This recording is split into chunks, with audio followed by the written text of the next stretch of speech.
Okay, so I'm here with Terry at Thunder Products Clutching, and we're going to talk about the Catalyst today. So let's start with the 600. Sounds good.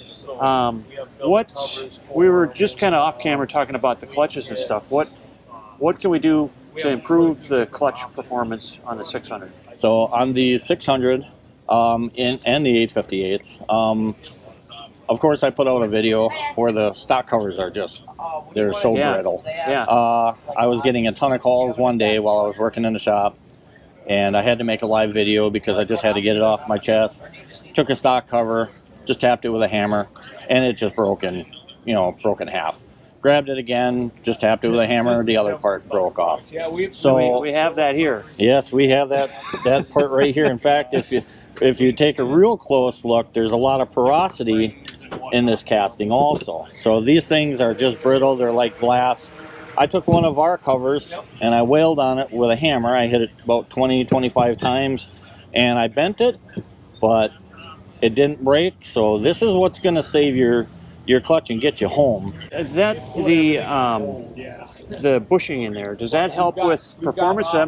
Just a wear point that makes it easier to replace? Yes, the stock cover, as you can see here, it's like a Duralon. It's just like a plastic Duralon. Yep. And that wears off, rather quickly, especially with heat. If you have a lot of belt slippage, that bushing right there, that plastic bushing, is absolutely going to wear a lot faster. Ours are the Oilite bronze bushing, and we have some clutches that are showing up for rebuild with over 13,000 miles on, and the covers are actually pretty decent. Wow. Have we replaced some bushings? We have, but a lot of miles, or like a lot of the mountain riders where they're really hard on their equipment, or dirty conditions like you got your railroad grades that have a lot of gravel dust and stuff like that. Depends on how it's kind of treated and stuff like that. So okay, but as far as like the 600 and the 858 now, we got a lot. We have pretty much everything fine-tuned. We've done so much testing with these sleds. So what about, let's talk about weights for a second. Sure, as long as we're absolutely. Over here. Sure. So you've got your own weights, and it's yes. As I understand, you spend a lot of time on the shape of the weights. Yes. Right. Yes. So the profile of the weight, the curvature, is what really makes the weight work. In fact, it's so critical that if I change in our machine program, if I change this right here like 5 thousandths, it's the difference between the thing falling on its face or absolutely carrying RPM. It's that critical how this radius is contoured and everything. And that's what with my 600. I was kind of surprised. I finally got a chance to open it up last season, and I got to 81. Yep. And that's it. It's like, this is a 600. It should be good for this. The Procross was good for 100 miles an hour. Exactly. What's going on here? Well, the thing is, they, of course, it's a narrower chassis, so they got to change everything. Yeah. And of course, they change their belt length, their center to center distance. Well, when you start messing with center to center distance, you better have your game on. You better have everything figured out.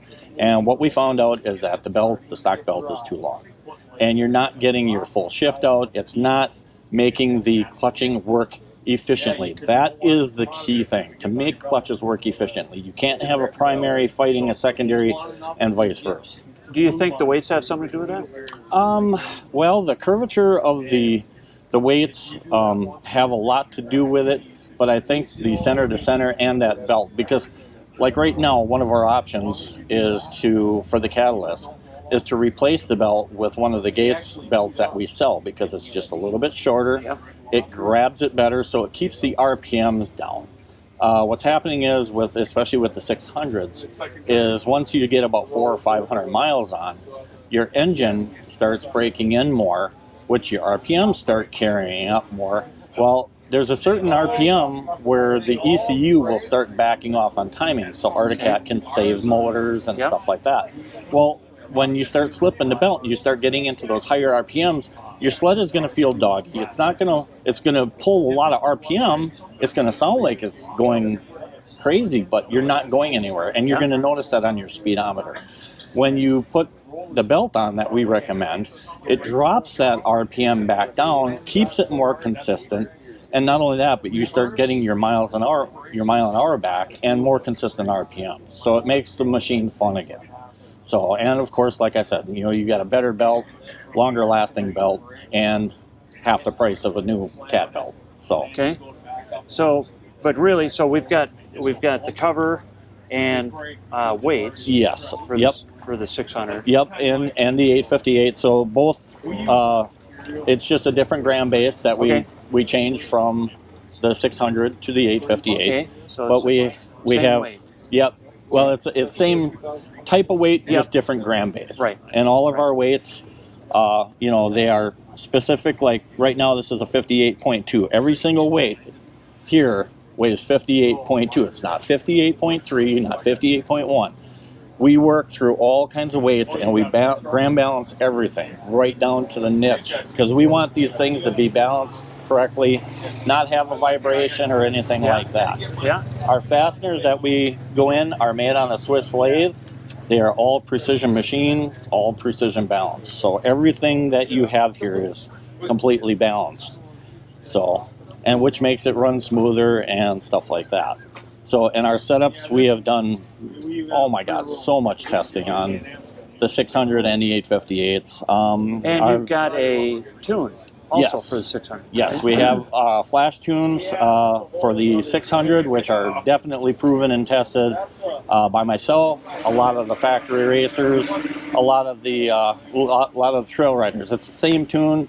It's not any different coming to racers and the trail riders. If you're just general trail riding, clutch kit with our tune and a belt, we're getting up to 16, 17 miles to the gallon, just trail riding. One thing nice about the tune is we equalized the EGT temperatures, so we have both cylinders running exactly the same, how they're supposed to be run. The stock ECU was off EGT, way off. And, I could get into... They probably only use one... There's one probe up in the middle pipe. So when I did the testing for our ECU tunes, I got the Digitron, which went right into the Y pipe, so I can watch what the cylinders do. And I've put all those videos on the Arctic Catalyst Facebook page. I've got, like I said, if people just search my name, Terry Burmeister, on that Arctic Catalyst Facebook page, you're going to see tons of videos. This sled's been through all kinds of rigorous testing. We raced it at Mansalona in the 5 stock classes. Brought home some nice jewelry. Raced it on asphalt. Ran 701 at 92 mile an hour and 660 feet. We call it the green missile. And now, come next week, I know this is Hayday's weekend, but next week the sled is actually going to be on grass for the first time. So we're going to try it on grass. And then from there, it's going to go back to snow, trail, and then maybe an ice race here or there. We'll see what happens. But this little guy has just been a lot of fun to play with. Our 858 tune is basically exactly the same thing. We equalized all the cylinders we found. We changed 34 parameters in the ECU. That's how bad the ECU mapping has been. So you got easier starting. You don't have that hang idle anymore, where you come off of like a long straightaway and all of a sudden it hangs idle at about 2,800 and then it starts to fall down. Ours it drops right down to idle because everything's all balanced. You don't have one cylinder feeding more fuel than what the other one is. So, and we also found a lot of other problems last year. Our group and everything, we found out that the spark plug caps were bad on the 858s.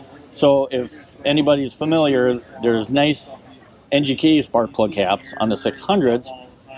On the 858s, they went cheap, and they're made out of like a ceramic on the inside. So you start getting a couple of miles on, and that cap starts wiggling. Next thing you know, you got a huge gap. It starts arcing. We thought that was going to cure all the RPM problems with the 858. Well, it cured a lot of them, but now we're running into another little problem where we think the fuel pickups are... We got plastic shavings.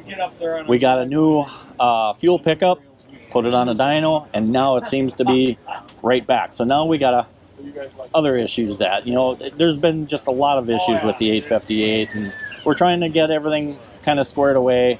And we couldn't even release our 858 tune because it just was varying so much, and we couldn't pinpoint it. So we're not going to sell a product and release it out there until we are happy with it. Yeah. And now we're happy with everything, but we are going to let the people know they need to check their spark plugs, caps, and then they're going to need to check their fuel pickup tubes. On the 858. On the Now, 858. Fuel pickup is 858 only, or do you think that would affect 600s as well?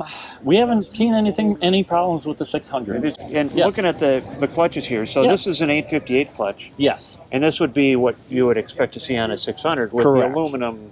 correct. This clutch is actually on the 600, on the 4-stroke turbo.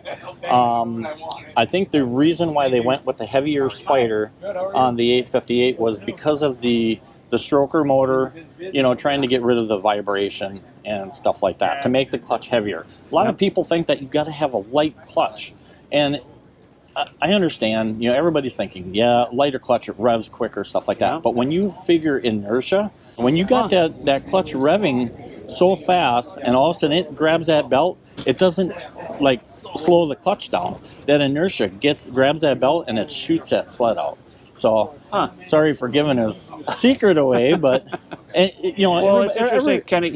To me, that's the opposite of what I would have expected. Exactly. It's counterintuitive. Exactly. And we're finding that out on asphalt too.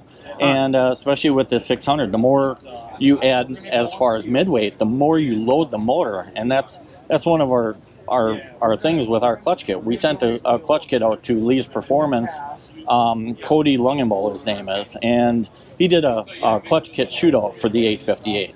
So I think it was, there was Hot Rod Sled Shop, there was Stingray Mods, Heel Clicker. I know we sent out a kit. I think SSI sent out a clutch kit, and they did a clutch kit shootout. Yeah, I saw Yep, that one. and I saw that video, Cody called me up and he says, "Well, congratulations, yours did 8 track horsepower over everybody else." And I'm like, "Well, we've done our testing and we've proven, with all our timers and our draggy and GoPro and everything, our testing actually proved so." And I think we kind of talked about that last year too, but I mean, you guys you've spent a lot of time where other people didn't get a chance. You had enough Correct. snow, Correct. and you were able to really ring out, especially the 600. But Correct. I'm sure a lot of that transferred into the It 858. did. It did. What about So- springs? Now, you got a couple springs sitting here, Yep. and I don't remember, does that come with, is that something you recommend, changing the spring on the primary or secondary? So the 858 will come with an aftermarket spring. It's one of our own springs. So it's to make the kit work better and to make everything smoother, to give you that power, where you want it down low, smooth engagement, and then you'll get your power up on top. For the 600, we use the stock spring in just a rail, like the trail setup. Yep. But if we want to have like a spicy setup, we do have other springs available, but that's with an additional cost, So not everybody wants the racer, like the snowcross kind of Right. setup, stuff like that. But we do have it where, like a lot of the 600 people want to do a lot of rip, stuff like that. Yep. So we do have those options. So, and one of our other things is the shim between the secondary. So that's our biggest thing because all the catalyst, the offset is way off. And this shim right here, you just take out the shims that are inside on the 858 and the 600, replace it with our shim, and it corrects the offset. And how we found out about that is where the belt was rubbing on the secondary was making it just black on the inside sheave. The outside sheave was nice and clean. The inside sheave on the primary was getting a little bit of color, and you could tell it just was not running straight. Yep. So we found out that offset was way off. So we cured it with our 5mm shim, which we sell. This is $10, and so just little things. Even if people like their 600s would buy a belt and this shim right here, you would eliminate a lot lot of your problems. Like your RPM problems, your offset problems, And that's making your belt that's last cheap. longer. That's $10. Exactly, Right. that's $10. Cool. So, and then we have our clutch kit, we have our clutch cover, we have the flash, and we're continually improving and making more products to make it last longer. All right. So one other thing you can do for the catalyst is the secondary helix. Correct. Now, what tell me what you do with that. So what I do with that is on the back shift ramp, what's happening is the helix on some of these sleds, especially the 600s, that we're only getting, some are only getting 84, 85 mile an hour, and some are getting mid 90s, and they're all over the board. They're still revving the same, they're still doing the same, but what's happening is the roller is getting stuck in that helix. So what we do is we offer a service where you can actually send in your helix, and I will actually remachine it to clearance that so the rollers aren't getting bound up. Because the way the helix gets put into that secondary, it's got a diameter on the bottom, and once that gets, if you feel your helix kind of like you got to tap it in with a rubber mallet or something, it's pinching on the bottom, which is closing the gap on those rollers. So that's another issue that we found with these helixes. Okay, what does that cost? That's about $25, and then of course shipping back and forth. So $25 versus a new aftermarket helix. Absolutely, yeah. The new aftermarket helixes are $120 to $150. Some are even more than that. So this is still utilizing your stock components, and I can fix that for you. We are working on a 3-roller setup. Right now it's in machine production right now, and that should be available really soon. We have our 3-roller setups for our Polaris, which is basically identically the same. So we have other little things going on, with the secondary. So it's just, utilizing what you have with your catalyst, but making a couple of things better. So. Okay, so how do people get a hold of you? Is it best to, your website has been updated. Is it best to email or? Actually, our website is going to be changing over to Spotify. The best thing is to call us. And our phone number is 906-484-1650. Our hours are 8 a.m. till 4 p.m. Eastern Standard Time. Yep. Yes. And that's the best way. And everybody's problems are a little different. We were just, before we started filming, there was a guy here who was talking about a clutch. Yep. And it was really his unique situation.